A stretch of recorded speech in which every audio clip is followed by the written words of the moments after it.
Langit pagi itu terik. Di depan Bank Mulia Sejahtera, antrean sudah mengular. Di tengah kerumunan orang-orang berdasi dan bersepatu mengkilap, ada Sri, seorang wanita parubaya dengan pakaian lusuh dan kusut. Tas kain usang selalu menemaninya. Setiap hari, dia duduk di trotoar dekat bank, menerima belas kasihan. Tapi pagi ini, ia mengambil keberanian untuk berdiri dan masuk ke dalam antrean. Tatapan sinis, cibiran berbisik, dan helaan napas kesal mulai menghujaninya. Ini bank, bukan tempat mengemis. Desis seorang pria dengan kemeja rapi. Sri hanya menunduk, erat memeluk tas kainnya. Assalamualaikum sahabatku. Salam hangat untuk kalian semua. Sebelum kita mulai, tulis di kolom komentar dari kota mana kalian menyaksikan ini. Bagi yang like dan subscribe, semoga Allah mudahkan segala urusannya, dilapangkan rezekinya, sehatkan badan, dan dikabulkan semua hajat kalian. Amin ya robbal alamin. Mari kita simak cerita selengkapnya. Pukul 7:30 pagi, mentari di kota itu sudah mulai terik, menyinari gedung-gedung kaca dan logam dengan cahaya yang menyilaukan. Di antara kerlap-kerlip kemewahan itu, ada sebuah trotoar yang selalu lembab oleh semburan air AC dari gedung sebelahnya. Disitulah Sri menghabiskan sebagian besar paginya. Wanita berusia sekitar 50 tahun itu duduk bersila di atas selembar kardus tipis. Sandaran punggungnya menempel pada dinding dingin Bank Mulia Sejahtera. Pakaiannya selalu sama. Baju batik lusuh yang sudah pudar warnanya, dipadukan dengan seluar panjang yang sudah mulai tipis di bagian lutut. Sebuah tas kain berwarna coklat tua, dengan jahitan yang sudah renggang di beberapa bagian, tak pernah lepas dari genggamannya. Sri bukan pengemis yang memaksa. Ia hanya duduk di sana, kadang menatap kosong ke jalanan yang ramai, kadang memberikan senyuman kecil pada orang-orang yang lalu lalang. Di depannya, terkadang terbuka sebuah wadah bekas makanan dari aluminium yang beberapa orang isi dengan koin recehan atau uang kertas ribuan. Ia selalu mengangguk hormat dan berterima kasih dengan suara lirih setiap kali ada yang memberinya sesuatu. Bagi para pekerja yang terburu-buru di sekitar sana, Sri adalah bagian dari pemandangan jalanan, seperti pohon peneduh atau tiang lampu. Mereka lewat, kadang memberi, seringkali mengabaikan. Tapi pagi ini berbeda.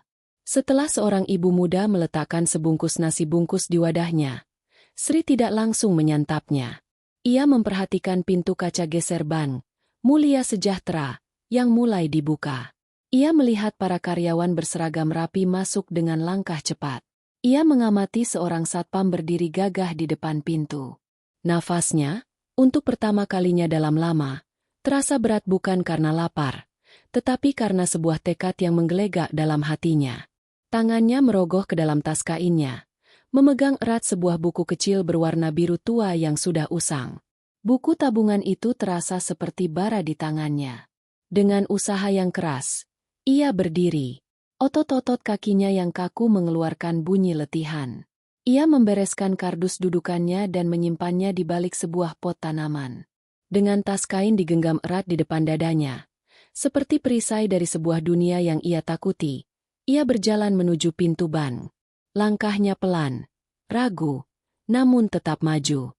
Bau harum parfum dan aroma bersih dari pendingin ruangan langsung menyergapnya saat pintu kaca itu terbuka. Kontras yang sangat tajam dengan udara panas dan bau keringat di trotoar tempatnya biasa duduk.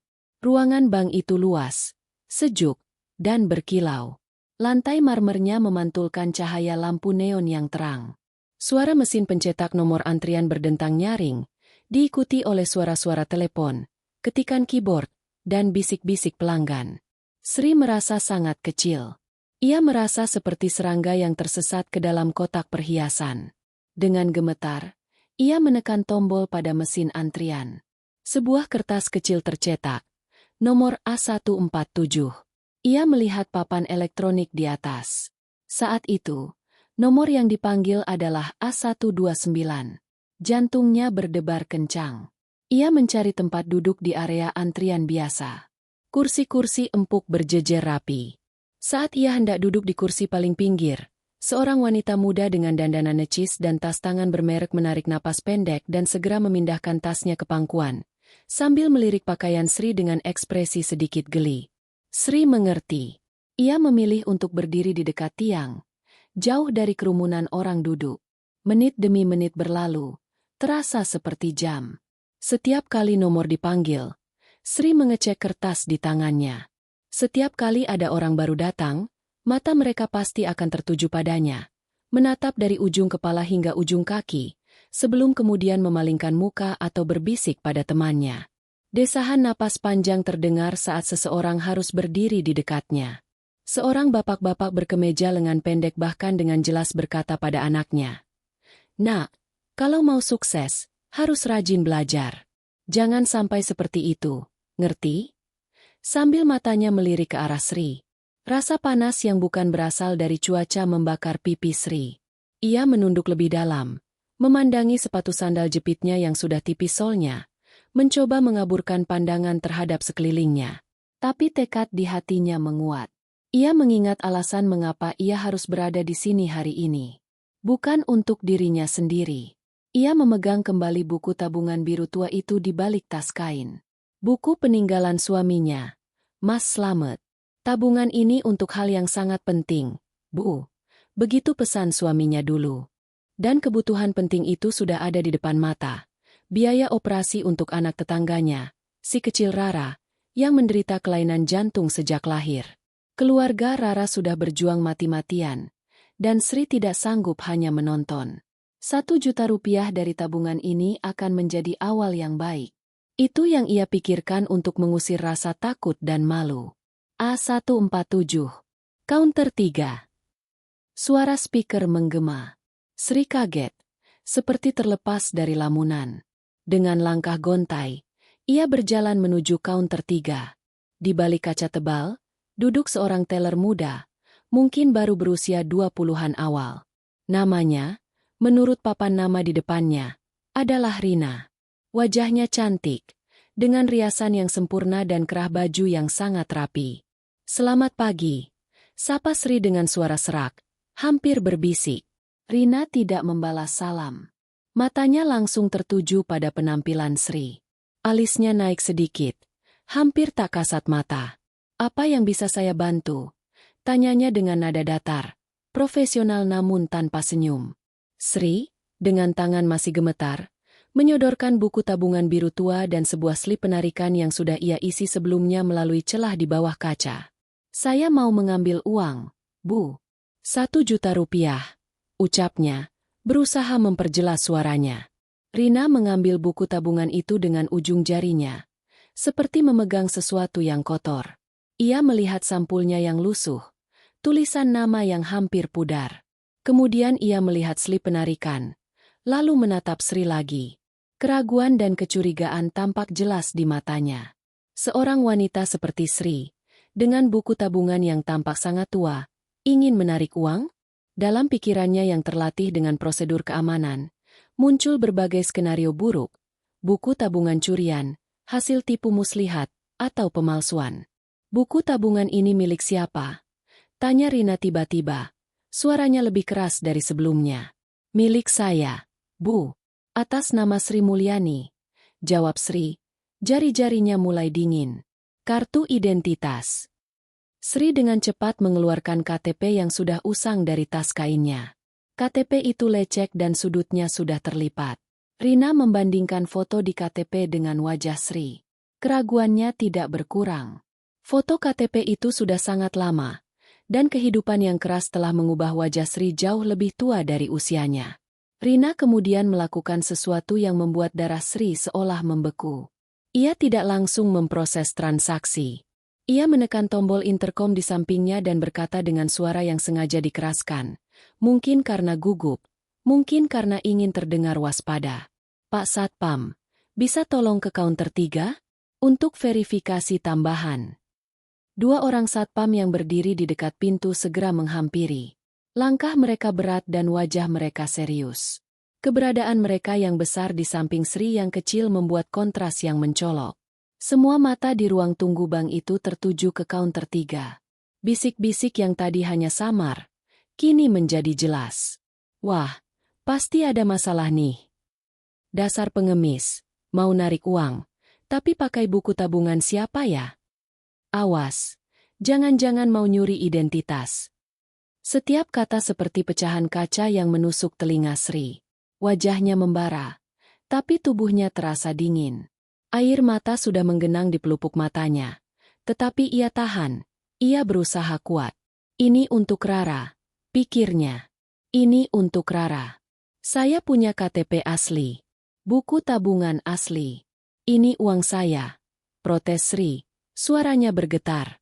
Rina, yang merasa didukung oleh kehadiran Satpam, menjadi lebih berani.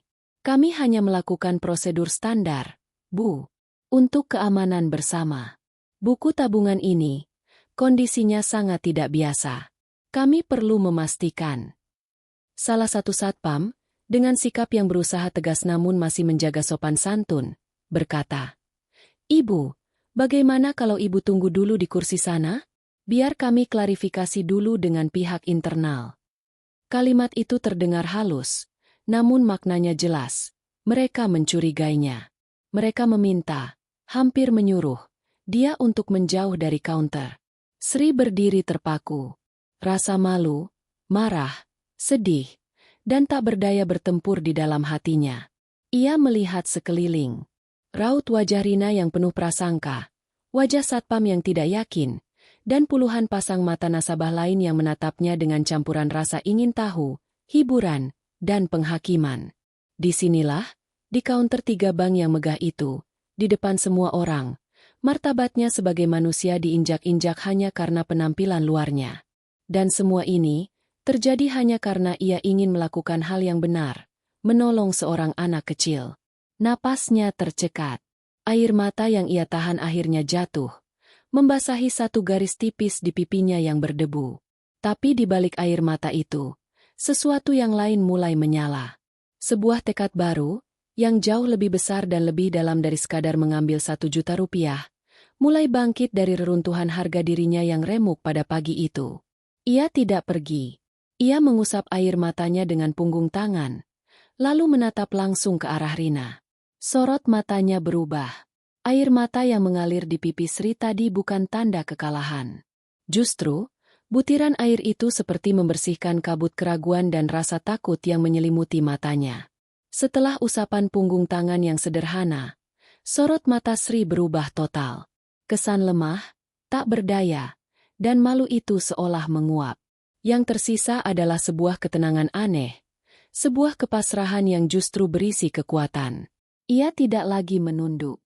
Lehernya tegak, pandangannya yang tadi kosong dan basah, kini menjadi tajam dan fokus, menembus kaca pembatas kaunter dan menatap langsung ke dalam mata Rina, si teller muda. Rina, yang tadi merasa berkuasa karena telah memanggil Satpam, tiba-tiba merasa tidak nyaman di bawah tatapan itu. Bukan tatapan marah atau membenci, melainkan tatapan yang dalam, penuh pengertian, dan, yang paling membuatnya gelisah, rasa kasihan. Seolah-olah Sri yang justru sedang mengasihaninya. Tanpa mengucapkan sepatah kata pun kepada Rina atau para Satpam yang masih berdiri di sampingnya, Sri berbalik. Bukan menuju kursi tunggu seperti yang disarankan Satpam, juga bukan menuju pintu keluar. Langkahnya, yang tadi gontai dan ragu-ragu, kini menjadi mantap dan terukur. Ia berjalan menyusuri deretan kaunter teller biasa, melewati antrian orang-orang yang masih melongo memperhatikannya, menuju sebuah area terpisah di ujung ruangan. Area itu diberi tanda, layanan prioritas wealth management. Ruangannya lebih tertutup, dengan sekat kayu mahoni tinggi, tanaman hias yang subur, dan karpet yang lebih tebal. Di sana hanya ada 1 meja besar dan beberapa kursi kulit. Seorang Customer Service Officer, CSO, pria yang sedang mengatur dokumen di meja kecil di depannya mendongak, kaget melihat penampilan Sri yang mendekat. Ibu, ini area khusus, Ibu, untuk nasabah prioritas. Katanya dengan sikap menghalangi, meski masih sopan. Sri mengabaikannya. Ia berjalan langsung menuju pintu kayu tertutup di belakang area itu, yang bertuliskan, Kepala Cabang. CSO itu mencoba menghadang dengan tubuhnya. Ibu, tunggu dulu. Tidak bisa langsung masuk. Suara mereka yang sedikit meninggi menarik perhatian lebih banyak orang. Bahkan para nasabah di teller biasa berhenti bertransaksi, mengalihkan pandangan penuh drama ke arah itu. Satpam dari kaunter 3 tadi juga bergegas mendekat. Suasana tegang mulai terasa. Sri berhenti tepat di depan pintu. Ia tidak memaksa membukanya. Ia hanya menoleh ke CSO yang menghadangnya, dan dengan suara yang rendah, jernih, dan penuh wibawa, sebuah suara yang sama sekali tidak mereka duga akan keluar dari wanita bertampang lusuh ini, ia berkata, "Katakan pada Bapak Kepala Cabang, bahwa nasabah dengan nomor kartu platinum hitam, Krishna, ingin bertemu dengannya. Sekarang juga." CSO itu terkesiap. Matanya membelalak. Ia, seperti kebanyakan karyawan bank level menengah, pernah mendengar tentang program kartu, Krishna, dalam pelatihan. Itu adalah program legendaris. Kartu ultra eksklusif yang hanya dikeluarkan oleh bank ini untuk kurang dari 20 orang di seluruh Indonesia. Ia tidak pernah sekalipun melihatnya secara fisik. Dan wanita ini? Keraguan dan ketakutan akan melakukan kesalahan yang lebih besar membuatnya membeku. Salah satu satpam sudah mendekat. Tangan hampir menyentuh lengan Sri. "Ibu, jangan membuat keributan. Mari kita bicara di luar." Pada detik itulah, pintu kayu itu terbuka. Keluarlah Bapak Anton, Kepala Cabang Bank Mulia Sejahtera. Seorang pria berperawakan sedang dengan kemeja putih necis dan dasar abu-abu. Wajahnya masam, kesal karena mendengar keributan di luar ruangannya. "Ada apa ini? Kenapa berisik?" hardiknya. Matanya langsung tertuju pada kerumunan kecil di depan pintunya, dan akhirnya pada Sri. CSO itu, dengan wajah pucat, berbisik cepat. "Pak, ibu ini bilang punya kartu Krishna, mau ketemu Bapak." Wajah Bapak Anton berubah drastis. Kemarahan seketika memudar, digantikan oleh keheranan yang dalam, lalu oleh sebuah kilatan ketakutan. Matanya menyapu seluruh penampilan Sri dari atas ke bawah. Ketidakpercayaan itu nyata. Ini pasti salah paham, atau lelucon yang buruk. Tapi CSO-nya tidak mungkin berani membohongi soal ini. Ada sesuatu di dalam ketenangan Sri yang mematung itu yang membuat naluri profesionalnya, dan juga naluri survivalnya, berteriak. Dengan cepat, ia mengubah ekspresi. Senyum profesionalnya terpaksa muncul. "Silakan masuk, Ibu," katanya, membuka pintu lebar-lebar dan memberi isyarat. Ia mengabaikan sepenuhnya para satpam dan CSO-nya yang masih terpana. Dengan anggun, Sri melangkah masuk ke dalam ruangan mewah itu, diikuti oleh Bapak Anton yang kemudian menutup pintunya rapat-rapat, meninggalkan seluruh lobi bank dalam keheningan yang tertekan, penuh dengan tanda tanya besar dan rasa ngeri yang mulai menjalar di hati Rina, si teller muda. Ruangan kepala cabang itu luas, ber-AC dingin, dan dipenuhi oleh aroma kopi mahal serta furnitur kayu solid. Sri tidak menunggu untuk dipersilakan duduk. Ia langsung duduk di salah satu kursi kulit di depan meja kerja besar Pak Anton, meletakkan tas kainnya di pangkuannya dengan sikap yang kini sangat menguasai keadaan. Pak Anton duduk di kursinya di balik meja, mencoba mengambil kendali. "Jadi, Ibu bilang punya kartu Krishna? Bisa saya lihat?" ujarnya, berusaha terdengar percaya diri. Dalam hatinya, ia masih berharap ini adalah sebuah kesalahan identifikasi. Mungkin wanita ini adalah pembantu dari pemilik kartu yang sebenarnya, yang disuruh untuk menguji mereka. Itu pun sudah cukup membuatnya deg-degan. Sri tidak menjawab. Dengan gerakan perlahan dan sangat disengaja, ia membuka lipatan tas kainnya yang usang. Bukan dari saku luar, ia merogoh ke dalam lapisan dalam tas, di bagian yang dijahit tersembunyi. Dari sana, ia mengeluarkan sebuah dompet kulit sederhana yang juga sudah tua. Dan dari dompet itulah, dengan 2 jari, ia mengeluarkan sebuah kartu. Bukan kartu kredit biasa. Kartu itu seluruhnya berwarna hitam pekat, matte, tanpa embos atau tulisan hologram yang mencolok. Hanya di tengahnya, terukir samar-samar logo bank berlapis platinum, dan di sudutnya, sebuah nomor seri yang sangat pendek. Kartu itu ringan, tapi terasa padat. Saat Sri meletakkannya di atas meja kayu mahoni yang mengilat, kartu itu seolah menyerap semua cahaya di sekitarnya. Suasana di ruangan itu berubah seketika. Pak Anton tercekat. Seluruh darah di wajahnya seolah mengalir pergi. Ia mengenali kartu itu. Ia pernah melihat fotonya dalam materi training rahasia level tertinggi. Kartu Krishna bukan sekadar kartu prioritas. Ia adalah sebuah legenda, sebuah kunci, sebuah simbol kekayaan yang begitu besar hingga hampir abstrak. Kartu itu dikeluarkan tanpa limit, dan setiap pemegangnya adalah aset paling berharga bank. Melayani mereka dengan salah bisa berarti akhir dari karir. Bahkan bagi seorang kepala cabang. Tangannya gemetar hampir tak terkendali saat ia meraih kartu itu. Ia memeriksanya di bawah lampu, merasakan teksturnya, memastikan ini bukan palsu. Semua tanda keaslian ada. Nomor seri itu valid. Ini benar-benar nyata. Rasa panik yang luar biasa mulai menyergapnya. Wanita di depan mejanya, yang tadi dianggap pengemis dan hampir diusir dari bank, adalah salah satu dari segelintir orang paling kaya yang dilayani banknya. Ibu Pri. Ia membuka data di komputernya dengan cepat, memasukkan kode akses khusus untuk verifikasi kartu Krishna. Nama yang muncul di layar membuatnya semakin pucat. Sri Mulyani, atas nama almarhum Slamet Riyadi, dan di kolom catatan khusus tertulis, pasangan hidup sederhana. Prioritas mutlak. Hubungi direksi jika diperlukan. Dia baru saja hampir mengusir prioritas mutlak itu keluar bank. Ibu Sri, saya tidak tahu. Ini kesalahan yang sangat fatal dari pihak kami, kata Pak Anton. Suaranya serak, keringat dingin mulai membasahi keningnya. Ia teringat keributan di lobi, panggilan satpam, penghinaan yang pasti telah dialami nasabah terpentingnya ini. Apa yang bisa saya lakukan untuk memperbaiki situasi ini? Mohon beri kami kesempatan. Sri, yang selama ini diam, akhirnya berbicara.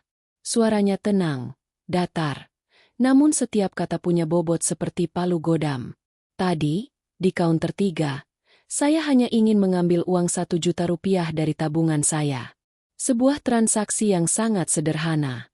Tapi karyawan Bapak, Rina, memanggil satpam. Manajer Bapak, yang saya dengar dipanggil Pak Hendra, menyuruh saya menunggu di luar karena transaksi besar. 1 juta rupiah itu menurutnya besar, tidak aman.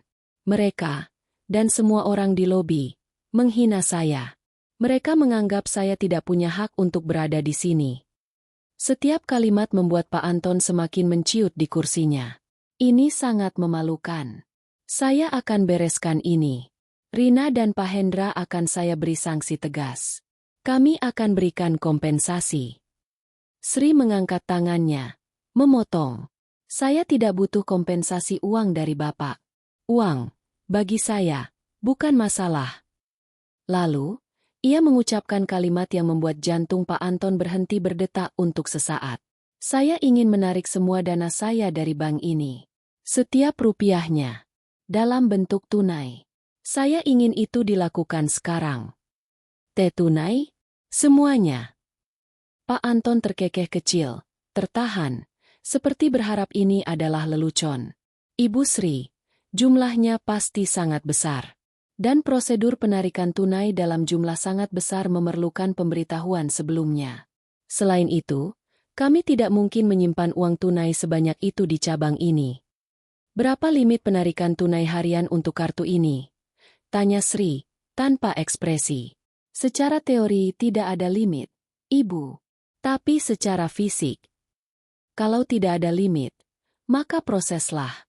Saya ingin menarik seluruh saldo yang terkait dengan kartu dan rekening ini. Cek saja saldonya sekarang. Perintah Sri. Nadanya tidak membantah. Dengan tangan yang masih gemetar, Pak Anton memasukkan kartu hitam itu ke dalam pembaca khusus di komputernya. Ia memasukkan kode otorisasi tingkat tingginya. Layar loading berputar. Terasa seperti 1 abad. Ketika halaman detail rekening akhirnya terbuka, matanya langsung melotot. Ia menggosok matanya, mendekatkan wajahnya ke monitor, memastikan ia tidak salah menghitung nol. Di kolom saldo, terpampang sederetan angka yang membuatnya pusing. 100 miliar rupiah. Angka itu bukan angka asing baginya sebagai kepala cabang, tapi itu biasanya adalah angka dalam laporan kredit, dalam dana investasi kolektif, bukan dalam satu rekening tabungan perorangan yang hendak ditarik tunai. Dan pemiliknya sedang duduk di depannya. dengan tas kain usang, meminta uang tunai. "Ibu, ini 100 miliar, ucapnya. Suaranya hampir tak terdengar. Cabang ini mungkin hanya memiliki kas sekitar 10 hingga 15 miliar di brankas pada hari biasa. Itu pun untuk kebutuhan operasional seluruh cabang. Menarik semua ini tunai, itu mustahil secara fisik dan prosedur. Butuh waktu berminggu-minggu untuk mengumpulkannya, dan itu harus dengan izin dari kantor pusat, otoritas keuangan. Jadi, kartu, prioritas mutlak, ini tidak bisa memenuhi permintaan sederhana saya untuk menarik uang saya sendiri. Tanya Sri, dengan nada yang sekarang mengandung sedikit sarkasme.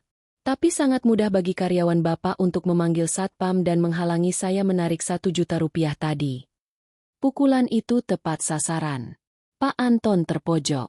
"Bukan begitu, Ibu. Ini benar-benar berbeda. Ini soal keamanan, likuiditas." "Saya mengerti," kata Sri. Tiba-tiba, "Saya tahu mustahil untuk menariknya tunai hari ini juga." Pak Anton menghela napas lega. "Terlalu cepat. Tapi," lanjut Sri, "saya tetap ingin proses penutupan rekening dan penarikan dana ini dimulai.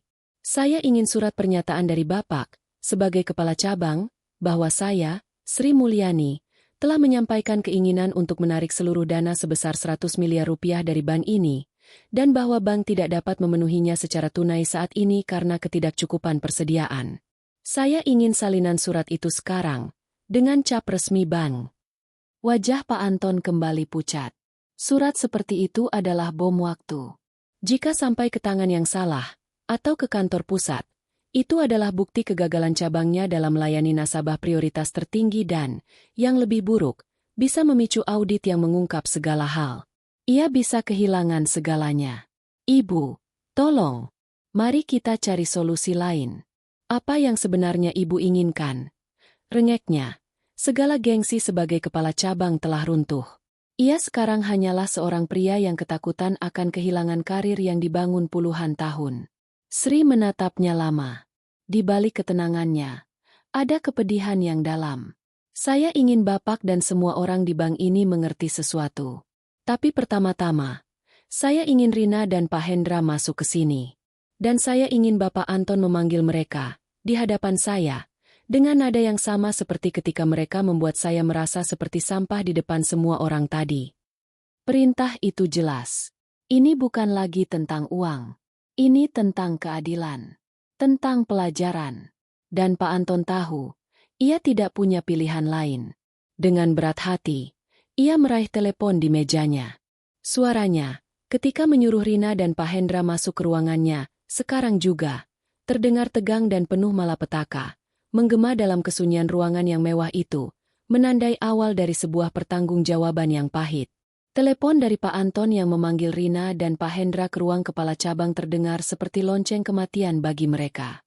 Suasana di lobi yang tadinya penuh bisik-bisik dan tatapan penasaran, berubah menjadi sunyi yang mencekam. Semua mata mengikuti langkah Rina yang gemetar dan Pak Hendra yang wajahnya pucat pasi, berjalan dengan kaki terhuyung menuju pintu kayu mahoni itu. Saat pintu tertutup di belakang mereka, seluruh energi di ruangan besar itu seolah tersedot. Para nasabah saling pandang, tak berani bersuara keras. Beberapa karyawan lain di balik kaunter saling berbisik dengan panik. "Apa yang terjadi? Itu kan si wanita tadi." Di dalam ruangan kepala cabang, suasana lebih mencekam lagi. Rina sudah menangis terseduh-seduh sejak masuk. Tangannya memegang sapu tangan kecil yang basah. Pak Hendra berdiri kaku, berkeringat dingin, mencoba mempertahankan sisa-sisa wibawa yang hancur. Di depan mereka, Sri duduk tenang, sementara Pak Anton berdiri di belakang mejanya. Wajahnya seperti orang yang sedang dihantui. "Sekarang," ucap Sri dengan suara yang jelas memotong keheningan, "saya ingin kalian berdua menjelaskan kepada Bapak Anton, dan kepada saya, apa alasan kalian memperlakukan saya seperti penjahat tadi di depan umum. Mulai dari kamu, Rina." Rina terisak. Saya hanya ikut prosedur, Bu. Buku tabungan Ibu, kondisinya, saya khawatir." "Khawatir apa?" potong Sri. "Karena penampilan saya lusuh. Lalu kamu berasumsi saya pencuri? Kamu pernah mengecek sistem dengan nomor rekening saya sebelum memanggil satpam? Pernah bertanya dengan sopan. Maaf ibu, ini buku tabungan ibu sendiri. Langsung kamu vonis. Rina hanya bisa menggigit bibir. Air mata semakin deras. Sri kemudian menoleh ke Pak Hendra. Dan kamu, Pak Manayer, kamu bilang, transaksi, besar, lebih baik diurus keluarga. Apa maksudmu? Apa karena saya terlihat miskin? Saya tidak mungkin punya 1 juta rupiah yang sah? Lalu kamu suruh saya tunggu di luar, seperti mengusir pengemis yang mengganggu. Pak Hendra menunduk dalam-dalam. Saya salah paham, Bu. Sangat menyesal. Salah paham. Sri menghela napas, bukan karena marah, tapi karena lelah. Ini bukan salah paham. Ini prasangka buta. Kalian melihat baju, lalu menyimpulkan karakter, niat, dan hak seseorang. Di mata kalian, saya bukan manusia yang harus dihormati, saya hanya gangguan yang harus disingkirkan. Pak Anton mencoba menengahi. Ibu Sri, mereka sudah sangat menyesal. Kami akan berikan sanksi tegas. Mereka akan dikenakan SP3, bahkan mungkin.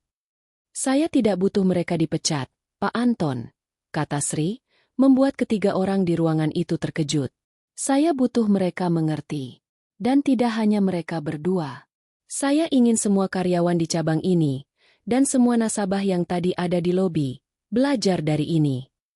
Lalu, Sri menyampaikan permintaannya. Ia ingin Pak Anton mengumpulkan semua karyawan yang sedang bertugas di lobi saat ini.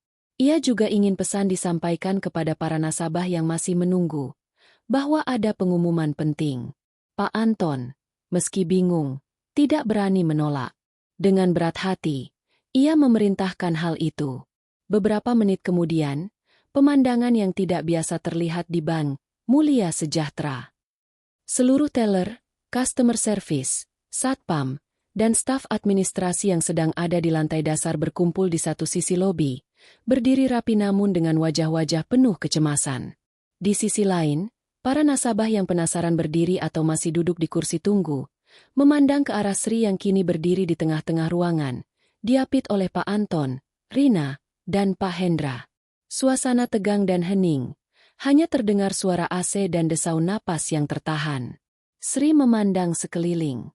Ia melihat wajah-wajah yang penuh rasa bersalah, malu, ingin tahu, dan beberapa masih sinis. Ia menarik napas dalam-dalam. Bapak-bapak, ibu-ibu, dan teman-teman karyawan bank. Awalnya, suaranya pelan namun terdengar jelas di keheningan itu. Nama saya Sri Mulyani. Mungkin selama ini, bagi sebagian dari kalian, saya hanyalah si wanita gembel yang sering duduk di trotoar luar. Ia berhenti sejenak, memastikan setiap orang mendengarkan. Suami saya, almarhum Slamet Riyadi, adalah seorang pengusaha. Bukan pengusaha besar yang terkenal, tapi seorang pengusaha yang jujur, kerja keras, dan sangat hemat. Kami memulai dari nol. Dia percaya, kekayaan yang sebenarnya bukan yang terpampang di luar, tapi yang tersimpan di dalam hati dan dalam amal. Karena itu, kami memilih hidup sederhana. Rumah sederhana, pakaian sederhana, makan sederhana. Kekayaan yang kami hasilkan, sebagian besar kami tabung dan kami salurkan untuk yang membutuhkan, diam-diam. Dia mengangkat tas kain usangnya. Tas ini adalah pemberian terakhir suami saya sebelum dia meninggal. Katanya, Bu, di dalam tas ini nanti kita simpan kenangan dan hal-hal yang paling berharga. Dan memang, di balik lapisan kainnya yang jelek ini, ada cinta, kenangan, dan sebuah janji. Matanya berkaca-kaca, tetapi suaranya tetap kuat. Janji untuk menggunakan rezeki yang kita punya untuk kebaikan. Uang 100 miliar yang ada di bank ini adalah jerih payah suami saya. Dan saya berniat menggunakannya untuk membangun yayasan pendidikan dan kesehatan bagi anak-anak tidak mampu, seperti anak tetangga saya, Rara, yang butuh biaya operasi jantung. 1 juta rupiah yang ingin saya ambil tadi, adalah untuk membantunya sebagai tanda jadi. Terdengar isak tangis dari beberapa orang, termasuk dari seorang ibu nasabah yang tadi ikut melirik sinis. Rina menutup wajahnya dengan kedua tangan. Tubuhnya terguncang oleh tangis hebat. Saya datang ke sini hari ini dengan niat baik. Tapi yang saya terima adalah penghinaan, prasangka, dan perlakuan yang membuat saya merasa bukan manusia. Lanjut Sri, suaranya bergetar namun tetap terkendali. Bukan karena saya tidak bisa beli baju bagus atau naik mobil mewah. Tapi karena kami memilih untuk tidak melakukannya. Apakah pilihan hidup sederhana membuat kami layak diperlakukan seperti sampah? Pertanyaan itu menggantung di udara, menusuk setiap hati yang mendengar. Uang 100 miliar itu, bagi saya, tidak ada artinya dibandingkan dengan rasa hormat dan martabat sebagai manusia yang kalian rampas tadi. Saya tidak akan menariknya dari bank ini. Petikan kalimat terakhir membuat semua orang, terutama Pak Anton, menarik napas lega. Namun, Sri melanjutkan. Tapi, ada syaratnya. Semua telinga menyiap. Pak Anton berdiri lebih tegak, siap mendengar tuntutan apapun. Syaratnya, kata Sri. Pertama, saya ingin permintaan maaf resmi dari Bank Mulia Sejahtera cabang ini, secara terbuka. Bukan hanya untuk saya, tapi untuk semua nasabah dan masyarakat yang mungkin pernah merasa direndahkan karena penampilan mereka. Kedua, saya ingin bank ini, secara sukarela, menjadi mitra utama dalam mendanai yayasan yang akan saya dirikan, Yayasan Bunga Sri Slamet, untuk anak-anak kurang mampu. Tidak perlu 100 miliar, tapi dengan komitmen yang nyata. Pak Anton, yang tadi hampir pingsan, sekarang melihat secercah harapan. Ini bukan hanya solusi, ini bisa menjadi peluang emas untuk memperbaiki citra bank. Ibu Sri, kami setuju. Sepenuhnya setuju. Kami akan buatkan proposal terbaik. Kami akan gelar konferensi pers permintaan maaf. Kami akan libatkan semua karyawan dalam kegiatan sosial Yayasan Ibu sebagai bentuk pembelajaran. Sri mengangguk. Ia kemudian menoleh kepada Rina dan Pak Hendra. Untuk kalian berdua, sanksinya bukan SP atau pemecatan. Sanksinya adalah, kalian harus menjadi relawan tetap di yayasan saya. Kalian akan bertemu langsung dengan orang-orang yang kalian anggap remeh. Kalian akan mendengar cerita hidup mereka, dan kalian akan membantu mereka dengan tangan kalian sendiri. Itu akan menjadi pelajaran yang lebih berharga daripada surat peringatan. Rina dan Pak Hendra tertegun, lalu mengangguk dengan penuh penyesalan dan sedikit haru. Hukuman itu adil.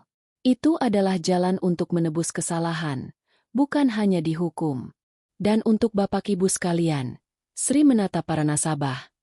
Mohon maaf jika tadi saya mengganggu antrian. Dan terima kasih telah menjadi saksi hari ini. Semoga kita semua bisa belajar bahwa kebaikan dan martabat seseorang tidak pernah terletak pada merek baju atau jumlah uang di rekening, tetapi pada bagaimana kita memperlakukan orang lain, terutama mereka yang terlihat lebih rendah dari kita. Selesai bicara, Sri tidak menunggu tepuk tangan atau pujian. Ia hanya mengambil tas kainnya, dan dengan langkah tenang, berjalan menuju pintu keluar. Namun, kali ini, jalannya tidak lagi dihiasi tatapan sinis. Yang ada adalah tatapan hormat, malu, dan takjub. Seorang bapak tua berdiri dan memberikan penghormatan kecil dengan menganggukkan kepala. Ibu yang tadi memindahkan tasnya, kini mendekat dan berkata lirih, "Maafkan saya, Bu." Sri hanya tersenyum kecil, sebuah senyum yang penuh kedamaian dan pengampunan, lalu meninggalkan bank yang telah memberikan pelajaran mahal itu. Beberapa bulan kemudian, trotoar di depan Bank Mulia Sejahtera tidak lagi melihat Sri duduk di sana. Tapi gedung bank itu sendiri memiliki perubahan kecil. Di sudut lobi, ada papan digital kecil yang menampilkan kegiatan terbaru, Yayasan Bunga Sri Slamet. Pembagian beasiswa, bantuan operasi anak-anak sakit, pelatihan keterampilan untuk ibu-ibu. Foto Sri dengan senyumnya yang hangat, meski masih dengan baju sederhana, terpampang di sana. Rina, si teller muda, sekarang sering terlihat di akhir pekan, dengan memakai kaos relawan, membagikan buku dan alat tulis ke anak-anak di daerah kumuh. Wajahnya yang dulu penuh riasan sempurna, kini seringkali polos, dengan senyuman tulus yang sebelumnya jarang terlihat. Pak Hendra, sang manajer, menjadi koordinator logistik yayasan. Keahliannya mengatur, yang dulu hanya untuk angka-angka di bank, kini digunakan untuk memastikan bantuan sampai ke tangan yang tepat. Suatu pagi yang cerah, Sri kembali ke Bank Mulia Sejahtera. Ia mengenakan baju batik sederhana yang sama, dengan tas kain usang yang sama. Bedanya, kali ini, saat pintu kaca itu terbuka, satpam yang sama yang dulu hampir mengusirnya, kini membuka pintu dengan lebar dan menyapa. "Selamat pagi, Bu Sri. Sehat selalu." Para karyawan di balik kaunter tersenyum dan melambaikan tangan. Nasabah yang mengenalinya dari berita mengangguk hormat. Sri membalas dengan senyuman. Ia mengambil nomor antrian seperti biasa. Ketika nomornya dipanggil, ia menghampiri kaunter. Kebetulan, yang melayani adalah Rina. "Selamat pagi, Bu Sri. Ada yang bisa saya bantu?" tanya Rina, dengan senyum tulus dan mata yang sekarang memandang langsung dengan hormat. "Selamat pagi, Rina. Saya mau menyetor. Ini sumbangan dari para donatur untuk yayasan," ujar Sri, menyodorkan sejumlah uang dan buku rekening yayasan. "Baik, Bu." Dengan senang hati, jawab Rina, memproses dengan cepat dan penuh perhatian. Saat menyerahkan struk, Rina berkata pelan, "Terima kasih, Bu. Terima kasih telah memberi saya kesempatan untuk belajar." Sri meletakkan tangan hangatnya di atas tangan Rina di balik kaunter. "Kita semua masih terus belajar, Nak." Ia keluar dari bank, menuju trotoar tempatnya biasa duduk. Di sana, sekarang ada bangku taman kecil yang ditempatkan bank, dengan plakat kecil bertuliskan, "Tempat di mana kami belajar tentang martabat yang sejati." Sri tidak duduk di bangku itu. Ia hanya tersenyum, lalu berjalan perlahan menyusuri trotoar, menghilang di balik keramaian orang. Warisan suaminya, Slamet, bukanlah uang 100 miliar itu. Warisan sebenarnya adalah prinsip hidup yang mereka pegang. Hidup sederhana, berbuat baik diam-diam, dan menjaga martabat diri dan orang lain. Hari itu, di bank, Sri tidak sekadar mempertahankan martabatnya. Ia telah mewariskan pelajaran tentang martabat itu kepada banyak orang. Dan pelajaran itu, ternyata, jauh lebih berharga daripada semua angka nol di rekening bank manapun. Di kota yang sibuk dan kerap kali dangkal, kisah Sri menjadi sebuah cerita yang hangat, tentang bagaimana kekayaan sejati justru seringkali tersembunyi di balik kesederhanaan, dan bagaimana sebuah penghinaan bisa berubah menjadi anugerah, bagi semua yang terlibat di dalamnya. Terima kasih sudah menonton video ini. Semoga bermanfaat.